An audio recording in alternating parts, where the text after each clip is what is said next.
ફરી એકવાર હું પૂજા ગૌતમ આપ સર્વનું મારા આ યુટ્યુબ ચેનલ વતી હાર્દિક સ્વાગત કરું છું।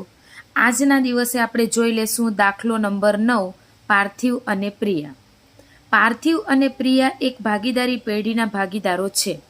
તારીખ 31/3/2017ના રોજ કાચા સરવૈયા અને હવાલાઓ પરથી ભાગીદારી પેઢીના વાર્ષિક હિસાબ તૈયાર કરો।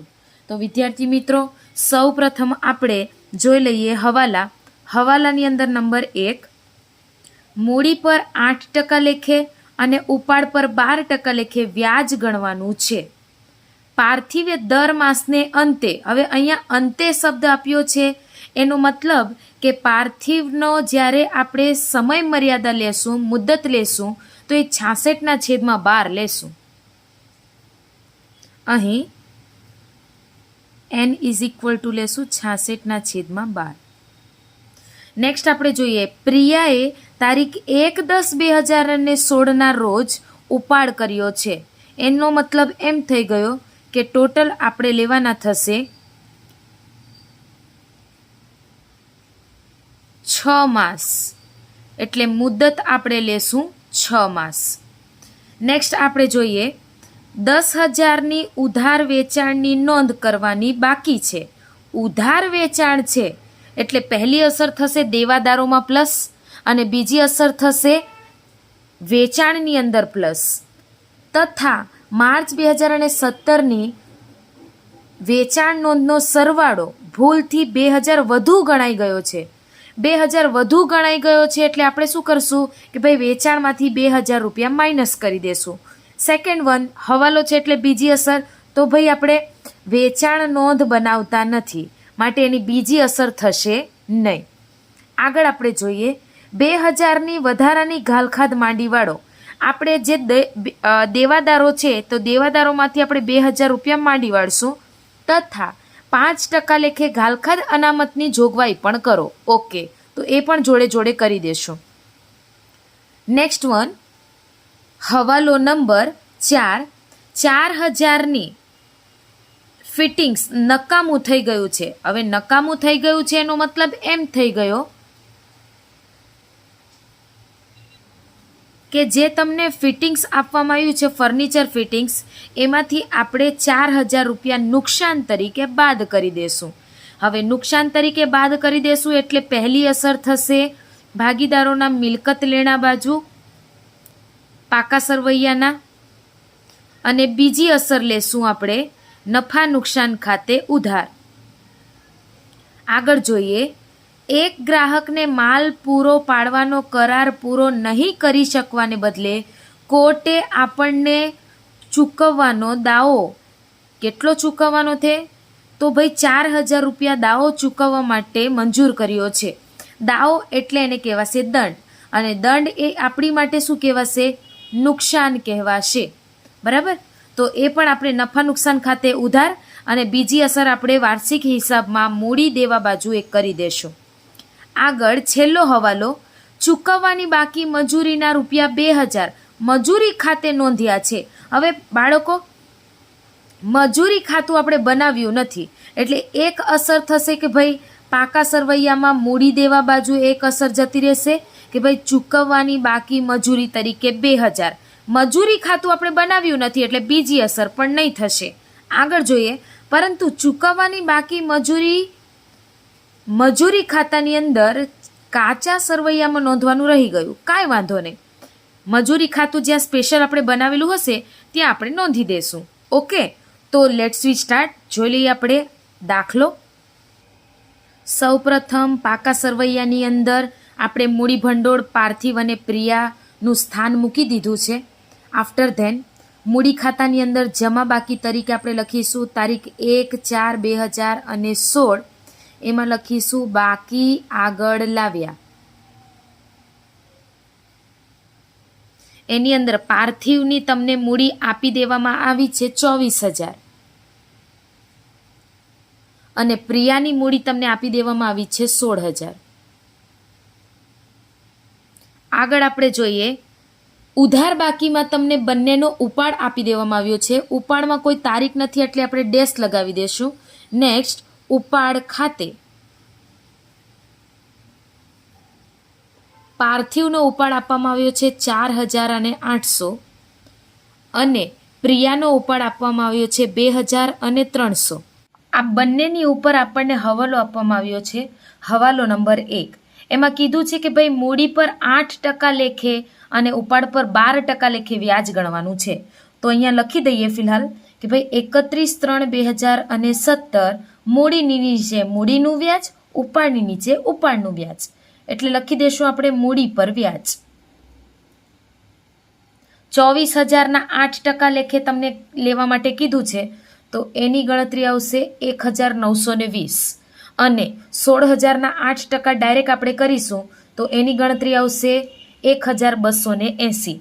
નેક્સ્ટ આપણે જોઈએ ઉપાડ. તો ઉપાડની અંદર પણ આપણે તારીખ લગાવી દઈશું 31/3/2017 ઉપાડ પર વ્યાજ. હવે એની અંદર આપણને અલગ અલગ શરતો આપવામાં આવી છે, તો જોઈ લઈએ આપણે શરતો. પાર્થિવનો દર માસને અંતે 400 રૂપિયાનો ઉપાડ આપેલો છે, ઓકે, અને ઉપાડ પર વ્યાજ આપણને આપવામાં આવ્યા છે 12%. તો જોઈએ એની ગણતરી. એની અંદર આપણે જોશું ઉપાડ પર વ્યાજ. એમાં પાર્થિવનું આપણે ઉપાડ પર વ્યાજ ગણી લઈએ.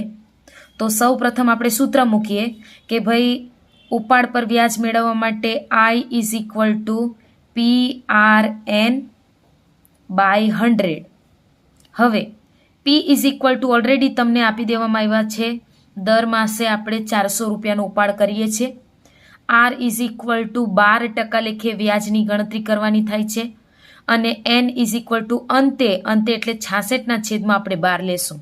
એટલે ઉપાડ પર વ્યાજ કુલ તમને મળી જશે 264 રૂપિયા. એ જ રીતે આપણે પ્રિયાનું પણ જોઈ લઈએ. તો પ્રિયાની અંદર તમને કહેવામાં આવ્યું છે કે એ 1/10/2016ના રોજ ઉપાડ કરે છે. હવે આપણું હિસાબી વર્ષ છે 31/3/2017ના રોજ પૂરું થઈ જાય છે.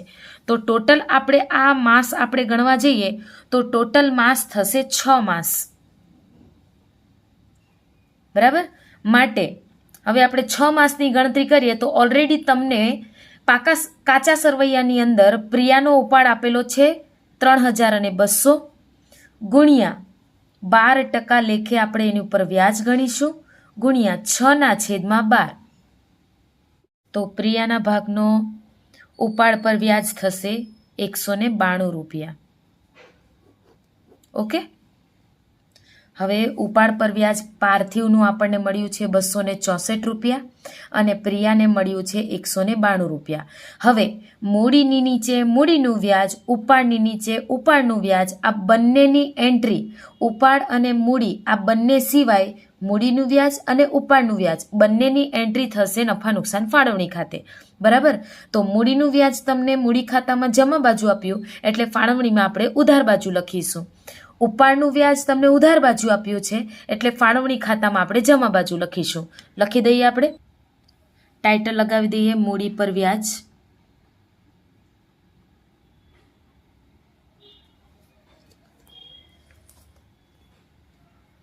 પાર્થિવ એને આપવામાં આવ્યા છે 1,920 અને પ્રિયા 1,280. બંનેનો સરવાળો આપણે બહાર મૂકી દઈશું.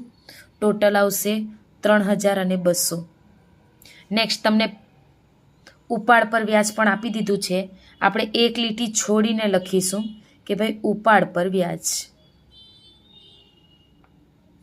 પાર્થિવ એનો આપણે ઉપાડ પર વ્યાજ ગણી લીધો છે 264 રૂપિયા અને પ્રિયા એનો ઉપાડ પર વ્યાજ આવશે 192 રૂપિયા અને એમ કરતાં ટોટલ થશે 456 રૂપિયા.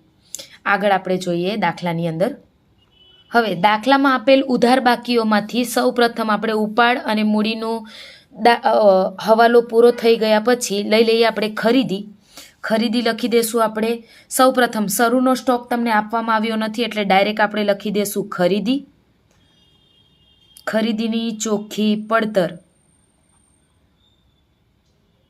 એ ટોટલ તમને આપવામાં આવ્યા છે 1,06,000. એમાંથી આ જમા બાકીમાં આપવામાં આવેલા છે નમૂના તરીકે વહેંચેલો માલ. તો ભાઈ નમૂના તરીકે વહેંચેલો માલ આપણે શું કરશું? માઇનસ કરી દેશું. વહેંચેલો માલ ટોટલ આપવામાં આવ્યો છે 2000માં.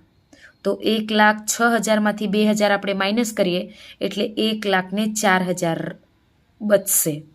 એના પછી આપણે જોઈએ માલ સ્ટોક. હવે માલ સ્ટોકમાં ગુપ્ત હવાલો આપ્યો છે 31/3/2017. 31/3/2017 એટલે કે આખર સ્ટોક તમને આપવામાં આવ્યો છે. તો એ આપણે પાકા સરવૈયામાં દર્શાવીએ.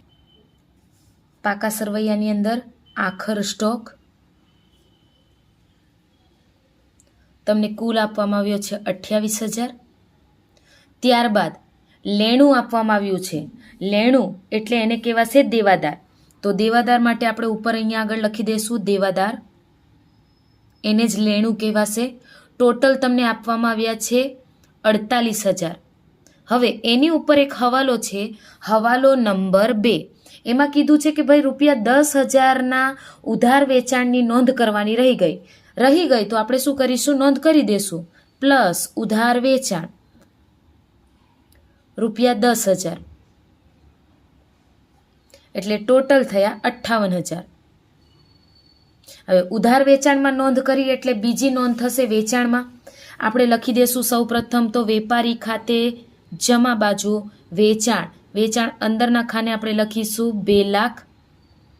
એમાં પ્લસ કરી દેશું ઉધાર વેચાણ 10,000. એમ કરતા ટોટલ આવશે 2,10,000. તમને હવાલા નંબર 2માં જાણ કરવામાં આવી છે કે માર્ચ 2017ની વેચાણ નોંધનો સરવાળો ભૂલથી 2000 વધુ ગણાઈ ગયો છે. વધુ ગણાઈ ગયો એટલે આપણે એમાંથી માઇનસ કરી દેશું. ભૂલથી ગણેલ ₹2,000 એટલે ટોટલ થશે 2,08,000. બહારના ખાને આપણે લખી દઈશું. હવે એની બીજી નોંધ થશે નહીં. અગાઉ મેં જાણ કરી એ પ્રમાણે કે વેચાણ નોંધ એટલે કે આપણે પેટા નોંધ તરીકે સ્પેશિયલ બનાવતા નથી, બરાબર? એટલે બીજી નોંધ થશે નહીં. નેક્સ્ટ આપણે જોઈ લઈએ લેણું આપવામાં આવ્યું છે એની અંદર જ કે ભાઈ દેવાદાર, એમાં તમને હવાલો નંબર આપવામાં આવ્યો છે 3. એમાં કીધું છે કે 2,000ની વધારાની ગાલખાદ માંડી વાળો. તો માઇનસ લખીશું આપણે ગાલખાદ લખીશું 2,000. હવે 58,000 માઇનસ 2,000 એટલે ટોટલ થયા 56,000. આ 56,000માંથી માઇનસ ગાલખાદ અનામત. તો ગાલખાદ અનામત તમે છે 5%. હવે 5% આપણે કરીશું તો 28,000. 56,000ના 5% 28,000. એમાંથી બાદ કરતાં આપણી પાસે મળશે 53,200. હવે ગાલખાદ અનામતની આપણે અને ગાલખાદની બંનેની એક બીજી અસર આપશું. સૌ પ્રથમ તો ફોર્મેટમાં જતા રહે. ફોર્મેટમાં ધ્યાન આપીશું ગાલખાદ કાસની એટલે કાચા સરવૈયાની, પ્લસ ગાલખાદ હવાલાની, પ્લસ ગાલખાદ અનામત હવાલાની, 3નો સરવાળો માઇનસ ગાલખાદ અનામત કાસની. મિત્રો, તમને કાચા સરવૈયાની અંદર કોઈ પ્રકારની ગાલખાદ કે ગાલખાદ અનામત આપવામાં આવી નથી, માટે ઓનલી હવાલાની, કાસની આપવામાં આવી નથી એટલે ડેશ. હવાલાની આપવામાં આવી છે 2,000 એટલે અહીં આગળ આપણે પ્લસ કરીશું 2,000. નેક્સ્ટ વન ગાલખાદ અનામત આપવામાં આવ્યા છે 2800 એટલે અહીંયા આગળ લખીશું 2800. ટોટલ થયા 4,800. ગાલખાદ અનામત કાસની પણ આપવામાં આવી નથી એટલે ટોટલ આપણી પાસે ફોર્મેટમાં રહ્યા 4,800. રેડી? તો એ આપણે નફા નુકસાન ખાતાની અંદર એની એન્ટ્રી કરશું. 2 લીટી આપણે છોડીને લખશું ગાલખાદ હવાલાની. તમને આપવામાં આવ્યા છે 2,000 પ્લસ ગાલખાદ અનામત હવાલાના, એ પણ તમને આપવામાં આવ્યા છે 2800. બંનેનો સરવાળો બહાર 4,800. આગળ જોઈએ મજૂરી પગાર તમને આપવામાં આવે છે. હવે મજૂરી પગાર છે એટલે વેપાર ખાતામાં જતી રહેશે. મજૂરી પગાર ₹10,000. આગળ વેપાર ખર્ચ. વેપાર ખર્ચ એટલે વેપાર ખાતામાં જશે, સોરી, નફા નુકસાન ખાતામાં જશે. વેપાર ખર્ચ એ આપવામાં આવ્યા છે તમને 16,000. ત્યારબાદ મકાન. મકાન પર કોઈ પ્રકારનો હવાલો નથી એટલે પાકા સરવૈયામાં આપણે દર્શાવી દેશું મકાન. મકાનના છે 50,000, કોઈ હવાલો નથી. Next one furniture. Furniture fittings એની ઉપર હવાલો છે. ટોટલ આપવામાં આવ્યા છે 10,000, જેમાંથી 4,000 નકામું થઈ ગયું છે. નકામું થઈ ગયું એટલે આપણે લખી દઈશું અહીંયા માંડવાડ, માંડી વાડેલ. ₹4,000. બહારના ખાને 6,000. હવે એક પ્રકારનું નુકસાન જ કહેવાય એટલે અહીં લખશું ફિટિંગ્સની માંડવાડ ₹4,000. નેક્સ્ટ આપણે જોઈએ ઓફિસ સાધનો. ઓફિસના સાધનો છે એ આપણી માટે મિલકત કહેવાય એટલે પાકા સરવૈયામાં મિલકત લેણા બાજુ લખીશું ઓફિસ સાધનો. ઓફિસ સાધનો આપવામાં આવ્યા છે કુલ 4,000ના. નેક્સ્ટ પેકિંગ સામગ્રી સ્ટોક. એ પણ અંતિમમાં જ ગણાશે એટલે લખીશું પેકિંગ સામગ્રી સ્ટોક. એના રૂપિયા આપવામાં આવ્યા છે 4,000. નેક્સ્ટ રોકડ શિલ્લક. આપણી માટે મિલકત કહેવાય, લખી દેશું રોકડ શિલ્લક ₹2,000. આગળ ઉધાર બાકી બધી જ પૂર્ણ થઈ ગઈ છે એટલે આપણે જમા બાકીમાં જશું. એની અંદર મૂડી બાકી આગળ લાવ્યા તરીકે તો નોંધી દીધી છે. નેક્સ્ટ આપણે જોઈએ વેચાણ. વેચાણનો પણ હવાલો સહિત પૂરી થઈ ગયું છે.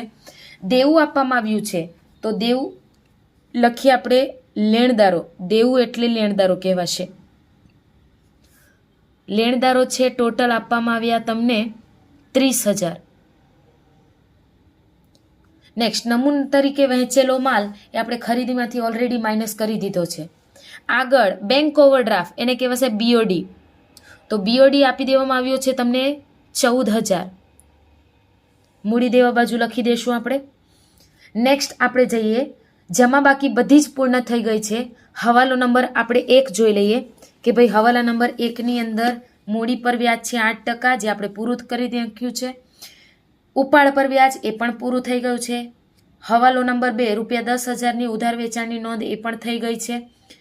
હવાલો નંબર 3 2,000 વધારાની ગાલખાદ માંડી વાળવાની છે, 5% ગાલખાદ અનામત એ પણ થઈ ગયું છે. 4,000નું ફિટિંગ્સ નકામું થઈ ગયું છે એની પણ નોંધ થઈ ગઈ છે.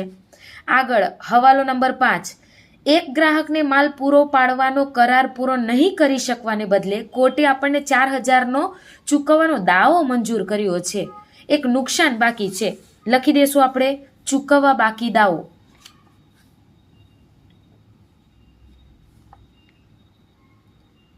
ચૂકવવા બાકી દાવો. દાવો મંજૂર થયો છે ₹4,000નો. આપણી માટે નુકસાન કહેવાય એટલે નફા નુકસાન ખાતે આપણે ઉધાર લખી દેશું કરાર પૂરો નહીં કરવા બદલનો દંડ.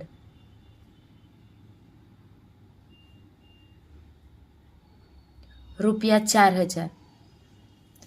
નેક્સ્ટ આપણને કીધું છે હવાલો નંબર 6 ચૂકવવાની બાકી મજૂરીના ₹2,000 મજૂરી ખાતે નોંધ્યા છે. હવે ચૂકવવા બાકી મજૂરી છે આપણી માટે સારું ન કહેવાય એટલે અહીં આગળ લખી દેશું કે ભાઈ ચૂકવવા બાકી મજૂરી ₹2,000 મજૂરી ખાતામાં નોંધેલા છે. આપણે પાકા સરવૈયાની અંદર કે વાર્ષિક હિસાબના દાખલાની અંદર મજૂરી ખાતું બનાવેલ નથી એટલે એનો સમાવેશ થશે નહીં. બરાબર. એટલે આ સાથે આપણે કાચું સરવૈયું અને બધા જ પ્રકારના હવાલાઓ આપણે પૂર્ણ કરેલ છે. સૌ પ્રથમ આપણે વેપાર ખાતું બંધ કરી દઈશું. વેપાર ખાતાની અંદર ટોટલ છે આપણી પાસે 2,08,000. 2,08,000માંથી 1,04,000 અને 10,000 એ ટોટલ આપણે બાદ કરી દઈએ એટલે આપણી પાસે બચશે 94,000 તફાવતની રકમ.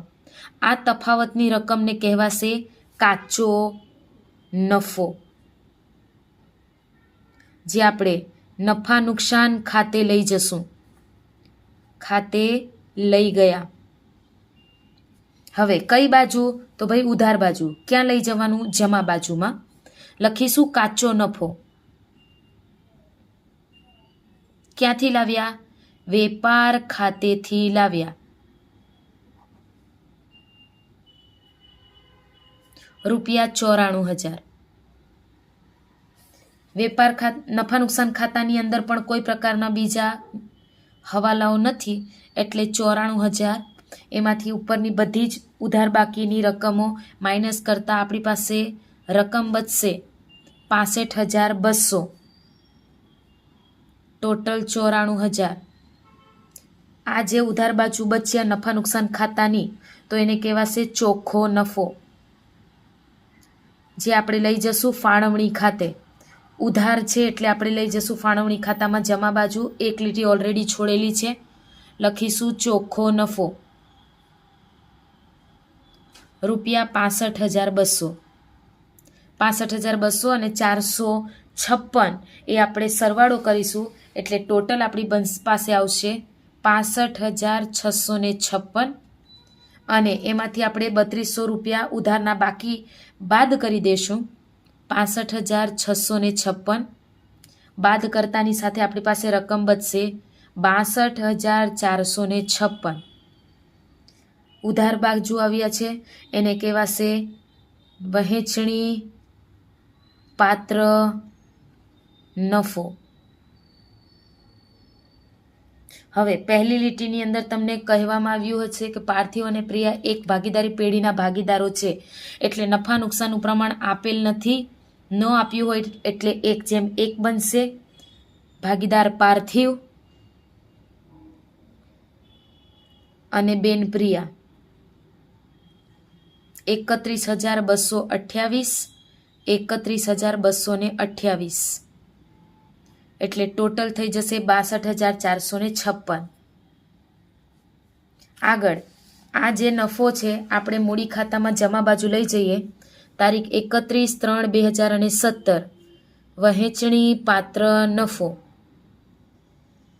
ટોટલ 31,228, 31,228. પ્રિયાનું આપણે ટોટલ કરીએ એ આવશે 48,500. ટોટલ આવશે 48,508. એમાંથી આપણે ઉધાર બાજુની બધી રકમ બાદ કરીએ એટલે મળશે આપણને 45,116. અહીં પણ આપણે લખી જ દઈએ કે ભાઈ 48,508. પાર્થિવનો ટોટલ જમા બાજુનો કરીએ 57,148. 57,148. એમાંથી આપણે બાકી નીકળતી રકમ રહેશે 52,084. 31/3/2017 લખીશું બાકી આગળ લઈ ગયા. આ રકમ આપણે પાકા સરવૈયામાં મૂડી ભંડોળમાં લખીએ 52,084 અને 45,116. બંનેનો સરવાળો કરીશું 57,200 એ બહાર. હવે ટોટલ બંને બાજુનો આપણે સરવાળો કરી નાખીએ તો આવશે પાકા સરવાળાનું ટોટલ આવશે 1,47,200. 1,47,200. અહીં આ વિડીયો પૂર્ણ થાય છે. Thank you.